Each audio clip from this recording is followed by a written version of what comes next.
दोस्तों, महागठबंधन के भीतर सीटों की गुत्थी ऐसी उलझी हुई है कि किसी दूसरे सहयोगी के लिए शायद ही कोई गुंजाइश बनी हो। इस बीच झारखंड के सीमावर्ती विधानसभा क्षेत्रों में झारखंड मुक्ति मोर्चा यानी जेएमएम अपनी संभावनाओं का आकलन करने लगा है। जी हाँ, आज की जो खबर है दोस्तों बिहार से आई है। दोस्तों, इससे आरजेडी की चिंता बढ़ी हुई है क्योंकि इन क्षेत्रों से उसे इस बार बड़ी आशा है। ऐसे में प्रयास ये है कि जेएमएम को किसी तरह बिहार से दूर रहने के लिए मना लिया जाए। दोस्तों, झारखंड के चुनाव में सहयोगी आरजेडी पार्टी ने जिस तरह दावेदारी की थी उसे लेकर उसकी संभावना कम है क्योंकि जेएमएम अपने कदम पीछे खींच ले। आरजेडी झारखंड में जेएमएम का पुराना सहयोगी है। जेएमएम को भी बिहार में ऐसी ही भूमिका की अपेक्षा रही है। उसके लिए वह एक दशक से प्रयासरत है, लेकिन बात कभी बनी नहीं। विधानसभा के पिछले चुनाव में तो कटुता इस स्तर तक बढ़ी कि जेएमएम ने राजनीतिक मक्कारी का आरोप लगाते हुए आरजेडी पार्टी के राजनीतिक रिश्तों की समीक्षा तक की चेतावनी दे दी थी।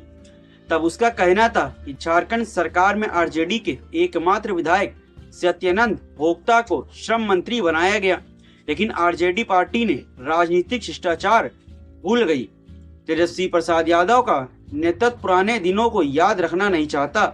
शिकायत लालू प्रसाद से भी हुई, यह कहते हुए कि जेएमएम उनका आदर करता है, लेकिन प्रश्न ये है कि लालू प्रसाद यादव सामाजिक न्याय के अंतर्गत राजनीतिक भागीदारी की बात करते हैं तो उनका यह सिद्धांत जेएमएम पार्टी के संदर्भ में क्यों गुम हो गया है।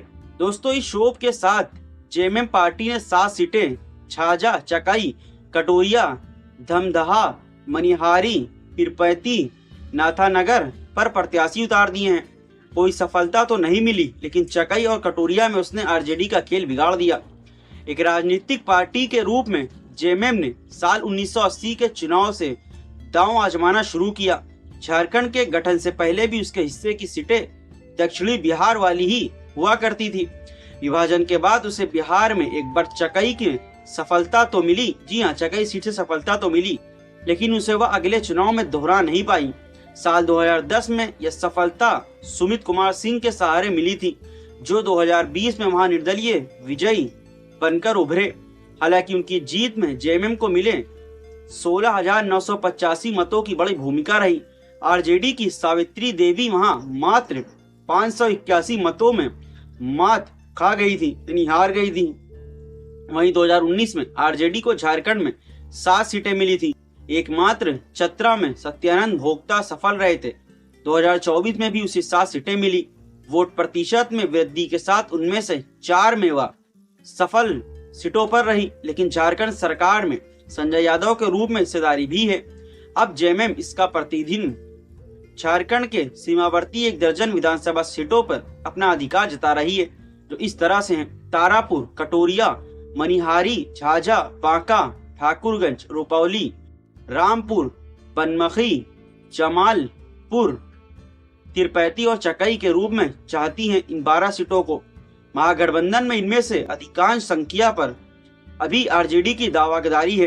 दोस्तों, बात की जाए जेएमएम पार्टी की तो पसंदीदा उनकी जो सीटें हैं उनका नाम कुछ तरीके के हैं: तारापुर, कटोरिया, मनिहारी, बांका, पीरपैती, रामपुर, ठाकुरगंज, रुपौली, बनमखी, जमालपुर, झाझा, चकाई। दोस्तों, अब देखना ये होगा कि इस साल के आखिर तक जब बिहार के चुनाव होंगे तो क्या जेएमएम पार्टी को उसकी मनचाही 12 सीटें मिलेंगी, ये कम ज्यादा भी हो सकती है। महागठबंधन में किस तरीके से जेएमएम पार्टी का अहम रोल होगा ये तो आने वाला वक्त ही बताएगा। दोस्तों, कोई खबर आएगी तो हम आपके साथ जरूर साझा करेंगे। दोस्तों, आपको आज का वीडियो कैसा लगा नीचे कमेंट करके हमें जरूर बताएं, और हाँ, ये वीडियो अच्छा लगा हो इसे लाइक और शेयर करना ना भूले। साथ ही हमारे यूट्यूब चैनल सनोवर टाइम्स को ज्वाइन करो, सब्सक्राइब भी जरूर करें।